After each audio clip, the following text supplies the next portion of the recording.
President Bola Tinubu on Monday charged Nigerian judges to ensure justice is not for the highest bidder. He also tasked the justices to do all within their power to stop corruption in the judicial arm of government. The president, who gave this charge while declaring open the 2025 All Nigerian Judges Conference in Abuja, declared that the bench must never be called a sanctuary for compromise. Tinubu noted that the strength and honor of the judiciary lie in proper and unequivocal interpretation of the Constitution, saying the public perception of the bench should be of utmost concern, particularly in protecting the nation's democracy. Joining us on this show this morning to take a look at his president's speech at the All Nigerian Judges Conference in Abuja, and if the judiciary under his government has done a good job in upholding the law, is Dr. Monday Ubani, a senior advocate of Nigeria. Good morning, Dr. Ubani, and thank you for joining us on the morning show. Yeah, good morning, Dr. Abati Hussaini. Morning, sir. Good morning, sir. Me. Yeah. You're welcome. Well, Dr. Ubani, we started with this subject this morning, and I made the point that, well, the president struck all the right notes, and it calls for collective responsibility. But politicians are part of the problem. The executive arm of government is part of the problem, not ensuring proper separation of powers. Lawyers are part of the problem. I said, well, I don't know who they are, but we know that they know themselves. The lawyers who compromise judges, who forum shop, who, abuse court processes. Maybe you know some of them, so that you can name some of them. We're in the business of transparency. And that also, some of the judges, even if you pay them 1 trillion naira, the issue is about contentment, about greed.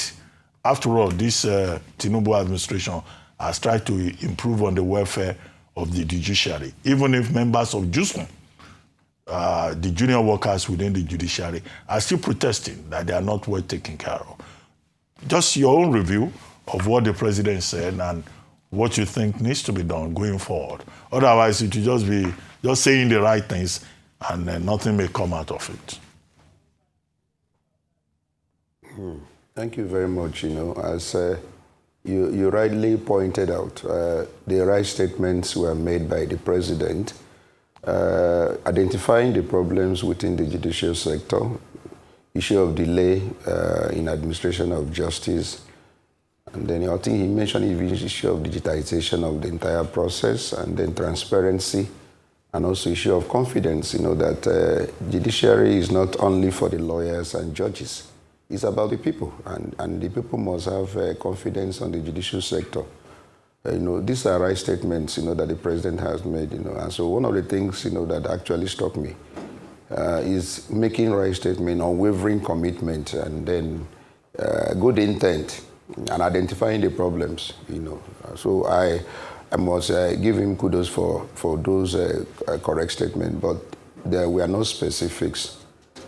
Issue of measurable targets, timelines, and then issue of budgetary allocation to realize most of those things that are set out, maybe the thing you can say is missing, but then you must also give it to this government that there are some good intentions they have expressed when they came in by ensuring that the salaries and allowances of judges were reviewed.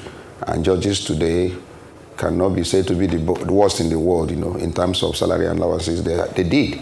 Immediately they came in and went about it, and then there was a bill enacted and signed where the salaries of judges were really increased and improved upon. That is kudos.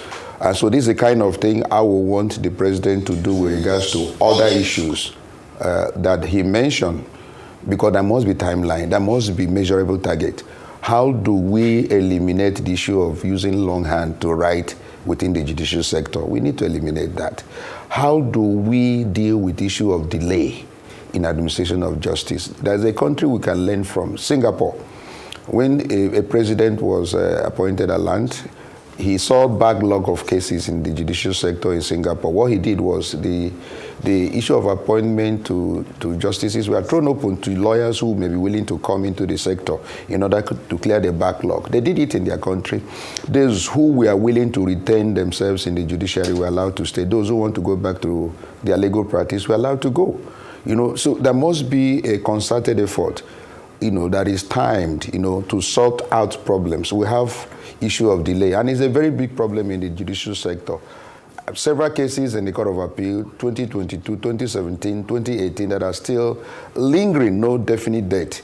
I mean, justice delayed is justice denied. So what do we do in order to tackle the issue of delay in administration of justice, which is one of the major problems in administration of justice, and the Supreme Court has tried with the new CJN, trying to ensure that there is orderliness now in the dates of those who have filed earlier on and all that. They are trying to clear the backlog.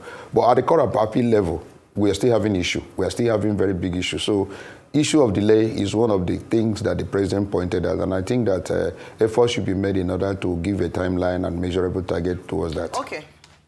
Thank you very much. Two questions very quickly, Dr. Ubani. The first one is around judicial welfare and the extent of judicial welfare that it crosses the line of corruption, or at least, influencing judges. I know that the NBA has had a position on this with regards to certain political leaders, governors, ministers, building houses, giving cars to judges. What's your take on this? Should this be encouraged as part of a way to ensure that judges are well looked after, or should it be discouraged, as it could be seen as, in some instances, having the power to influence certain judges? Then beyond that, the president talks about the modernization of our system, and he looked at introducing digitalization, technology. First is that, are the judges ready and able to embrace this, and to what extent would they help the judicial process in Nigeria? There is no way you can talk about a judicial sector that is functional without issue of addressing their welfare. It's very, very important, and that was what the government did, the present government at the national level when they came in. They addressed it, and today I'm sure the judges are all, they are happier for it, because for over 10 or 20 years there was no review of their salaries and allowances. So that is very critical.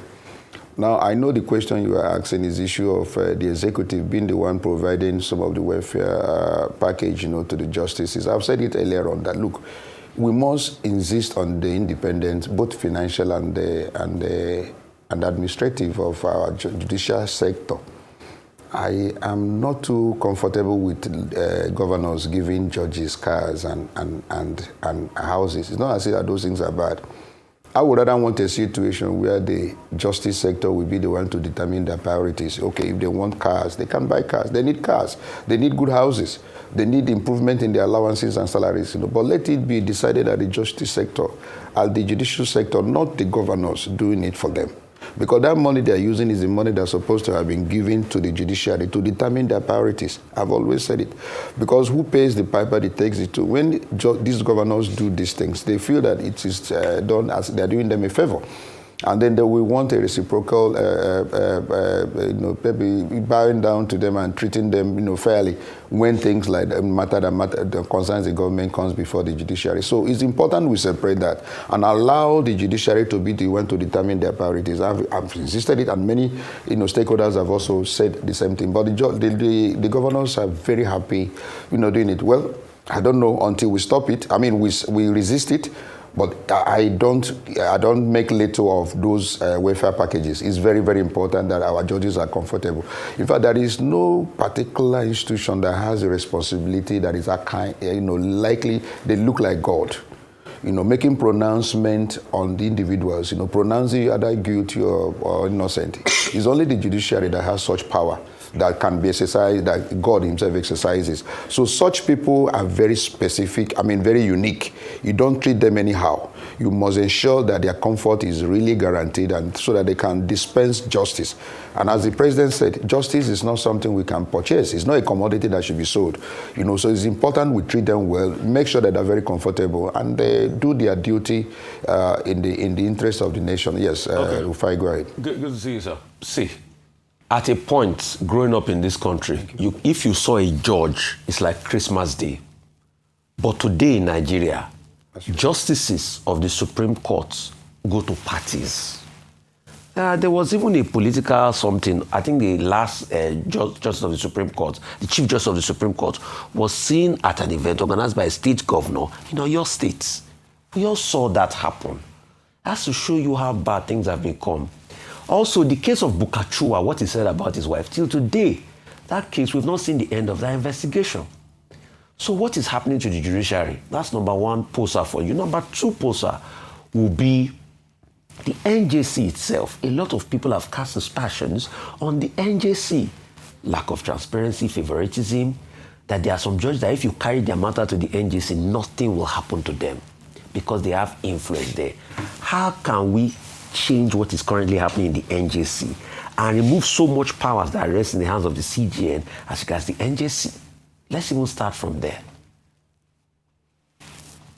Yeah, the first question of judges attending parties, which you consider to be very bad.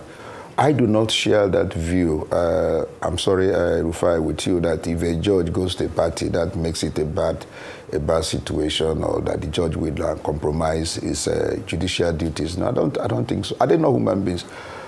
I have a party in which one of my brothers is a judge, and he attends that party. That means that I will see that judge as having compromised his judicial duties. What are we saying? Are we saying that they are no longer human beings because they have become judges and all that? No, so please, yes, I wanted to probably put it in proper context. Yes. Do we used to see judges very social before? Yes. We used to see judges in the days of Justice Chukudinfo Pusha, very social, very outward, even going to events that are organized by governors of states, and political rhetoric and talk were being made in those events. Do we see that before in our judiciary? Is it not today that we are complaining about these problems? Are in the era of social. Do we see that before? So let's put this into context, so that we don't generalize. What I'm saying is, judges are human beings also. So there is nothing wrong if a judge attend any program organized either by the government or by individuals, but there must be a distinction.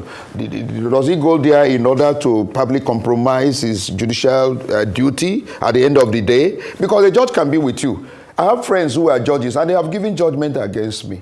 I have several of them, and they have given judgment. That is the kind of thing I want. I rather want a judge that will be very, very fair to everyone, including my opponent, rather than to me personally. So, but the fact that you know me as a judge does not mean that if your matter comes before me as a good judge, I must now give you judgment because you are my friend. There are many judges who will never do that. And I also know there are so many judges that if you offer them any bribe, they will ask you to walk out, and they are ready to arrest you. I've had several instances of where such things have happened within the Nigerian sector. There are a few people that are really bad also in the judicial sector. What we do is that we need to probably get them and kick them out of the system, but not that I use one person in order to generalize. Because a judge, is presiding over it, then he shouldn't attend any part. No, I don't think so. Now, we are in the era of social media. I also want you to understand that the world is evolving.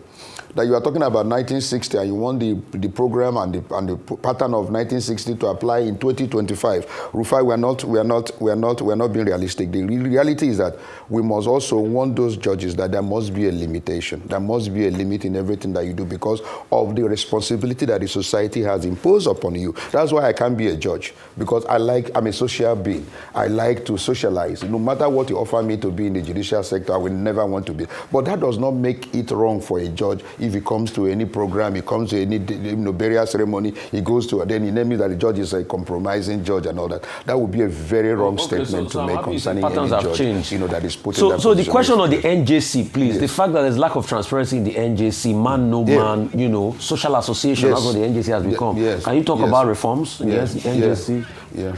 Yeah, I agree that there are issues with the issue of the NJC, and it's also been addressed. And one of the things is the current constitutional amendment that is ongoing is trying to look at the NJC, look at the composition of and how those people that are members of the NJC are nominated, right? It's been looked into. And then the issue of recruitment process is also undergoing some level of reforms to the extent that judges now who will be appointed will be scrutinized by the members of the public. Their names will be public, and then members can make an input. These are the ongoing reforms that are going on in order to ensure that those who are coming into that sector are really meant to be judges who understand the issue of what their responsibilities are. They are well trained, they are well, tutored, and their issue of integrity is not questionable. So all those reforms are is ongoing, but we must not in any way condemn everything that pertains to our judicial sector. There are some level of improvement that is going on, but also there are issues. But the critical issue is that when you identify them, there must be timeline in order to address those problems. There must be a measurable target. And then you must also provide the money in order to address some of those problems you are complaining in the judicial sector. So these are kind of things I will want. And I said earlier, the president was right in mentioning those things, but specifics we are lacking. We must now begin to say, look, within so time, we must eliminate issue of delay. All those backlog of cases in the Court of Appeal, Supreme Court, we must get them tidied up. Even at the lowest court, we must get them tidied up. And then we can recruit more members into the judicial sector in order to address those issues. You have to back it up with budget and then give measurable target and then timeline within which to achieve all this. So that is the kind of thing we want, concerning the judicial sector. Yes, sir. Okay, Doctor. Thank you very much indeed for joining us on the Morning Show.